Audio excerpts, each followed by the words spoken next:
welcome back everyone to the channel. I know it's been a while since I last put out a video. I have been vlogging, but not much has been happening, unfortunately. So I didn't think there's anything worth putting out up until hopefully this one. So I'll just talk to you as I get ready, basically. I got up today and thought I could do with getting out for some wildlife photography. Didn't really know where to go or what to do. I hadn't planned it really, and I thought, well, you know what? There's a place that I went to about a year ago now, Hawk and Owl Trust Nature Reserve on Shapwick Heath. I did do a video on it. It's on my channel. You can go and see it. It's part 1 and part 2 of 3 days camping and wildlife photography.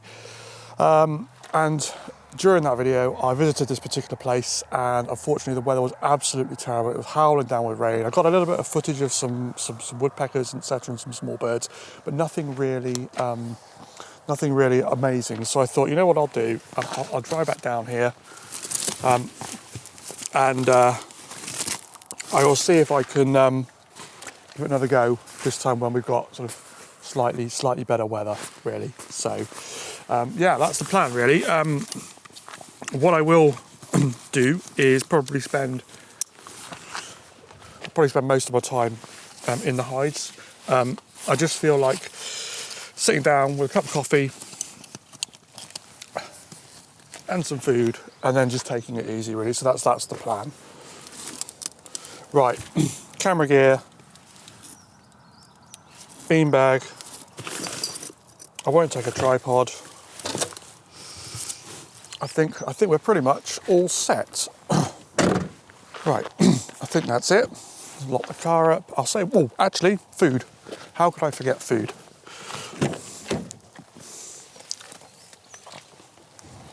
Some sandwiches to keep me going.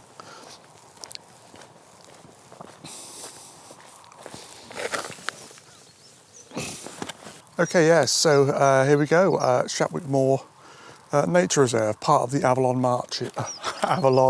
Marshes. So I'm just at the main entrance. So I'll spin you around and let you see the map. There we go. Hopefully that's bright enough for you to see on the screen there. So try and get a sense of where I am then. Oh yeah, so I'm here right now. This hide I've been to before, and the hide up there I've been to before as well. So that's the plan. Just see what I can see. So I'm going to spend a bit of time in the Sett hide, and then a bit of time in the Barbara Handley hide, which is quite impressive actually. The last time I was here, and I did manage to see some woodpeckers at the Barbara Handley hide. Right, so here we go.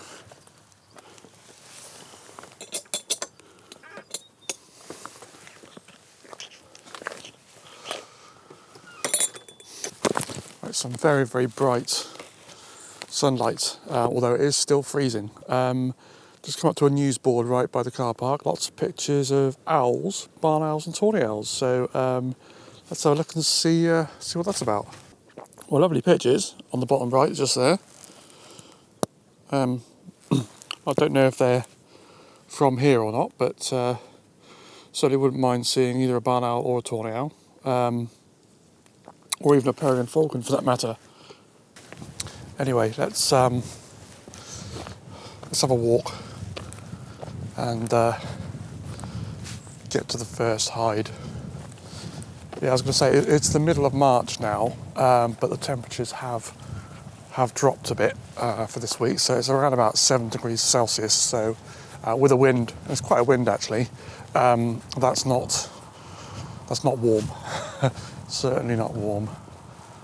Anyway, make the most of it. At least the sun's shining, and it's certainly better weather than when I was here last time. Okay, so here's the Sett hide. Just going to take a look.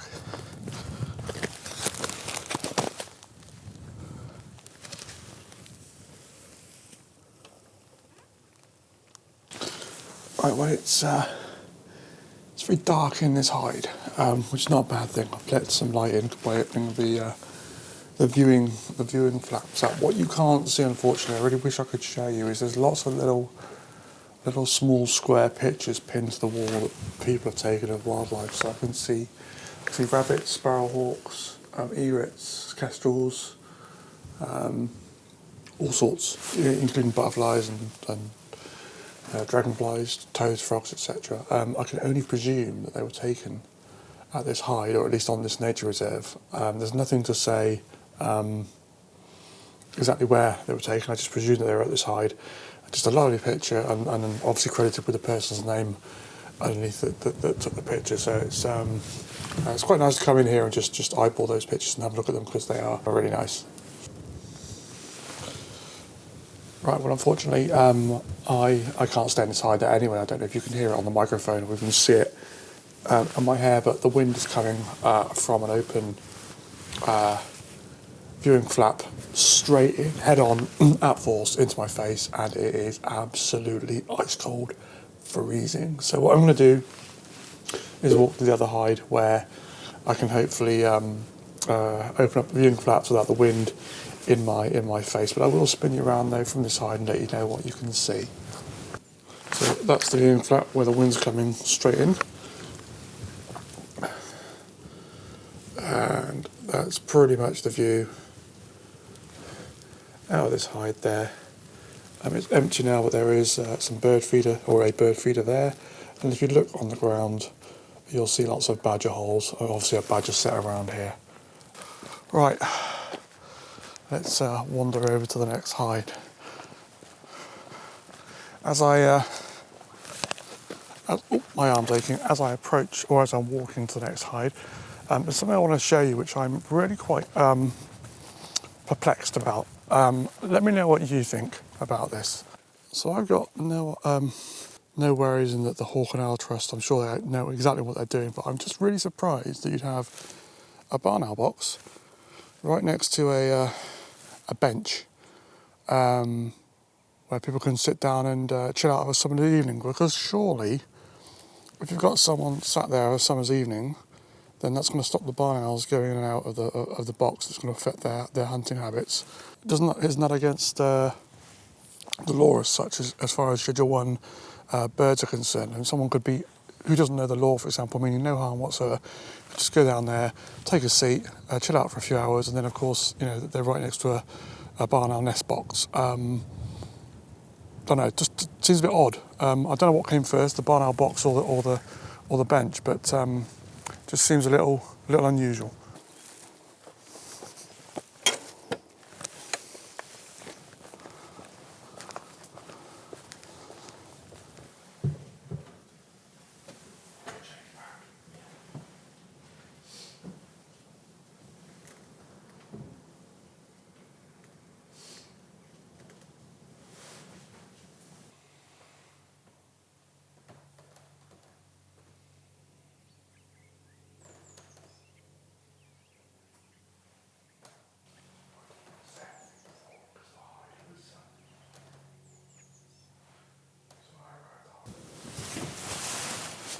Right, so am I gutted or what?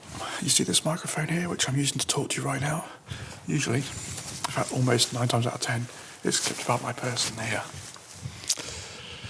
Earlier on it was clipped in my bag, where it stayed when I put my bag off. So I've been vlogging from this hide all afternoon, and you can't hear a word I say. So, given that we've got an hour of daylight of this log time left, I'm going to have to give you a quick recap, really. So, woodpecker's back. 1 second.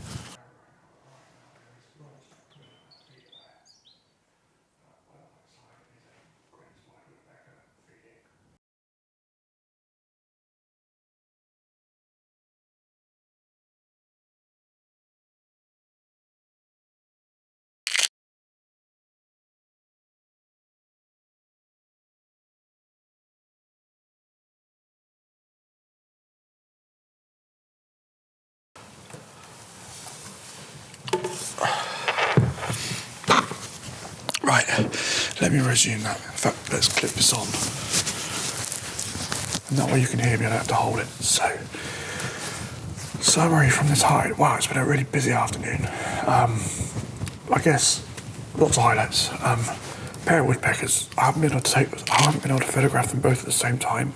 They've both been flying to and from the the feeders. We've had pheasants, male and female, kind of really, really close by. In fact, so close that I'm struggling to get them in the frame, even at 200mm on this lens. Sorry. Yeah, it's 200mm, it's an RF200 to 800. I mean, I bought a long lens because I wanted the chance to get some birds of prey further afield if they came by, but for the feeders here, it's probably a little bit too excessive, really. But it has been useful for the woodpeckers that are slightly further away, on our set of feeders further away. Herons come through a couple of times. We've had a male stag, a roe deer or roebuck.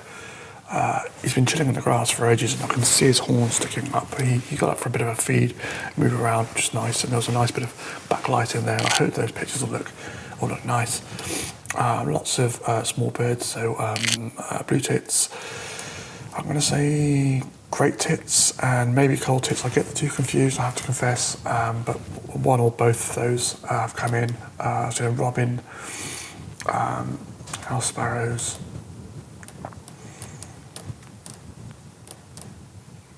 I think from memory that's probably it.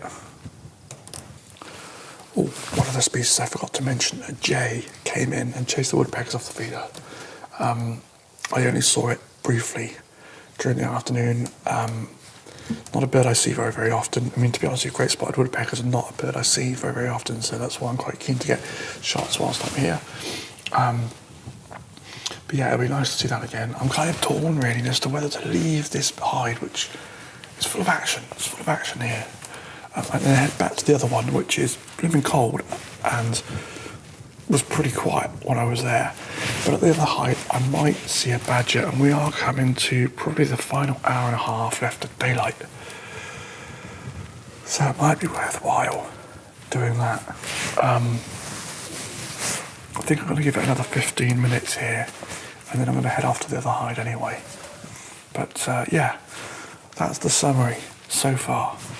Right, so I'm going to go for one to the other hide. I'm going to put this vlogging camera away so that I can have my main photography lens with me and snap anything that I might see. So I'll see you when we get there. Hi everyone, well you can see I'm back in the car now. Final hide didn't really produce much apart from, instead of a badger popping out of the hole, a brown rat instead, who looks to have made himself home right underneath the bird feeder. So basically he has literally got bird seed falling into his hole where he lives, and of course as a result he's quite a big fat rat. So yeah, he's got it made there, I think. Anyways, he was quite shy. I did my best to get a little bit of footage and video for you. Nothing else showed in that hide. All I did otherwise was absolutely freeze in there with the wind coming straight at me. So that's why I've got bad light, bad audio right now, because I've packed all the other stuff away. I just wanted to pack everything away as quickly as possible. Well, at least I've got a warm car and heated seats to warm me up on the way home, which is nice. I'm going to wrap it up here. If you've liked it, enjoyed it, learned anything, found it entertaining or whatever, then please drop the video a thumbs up or hit the like button. And also a subscription to the channel is always very welcome and appreciated. Right, that's it for now. I'll see you in the next one. Thanks a lot. Cheers. Bye-bye.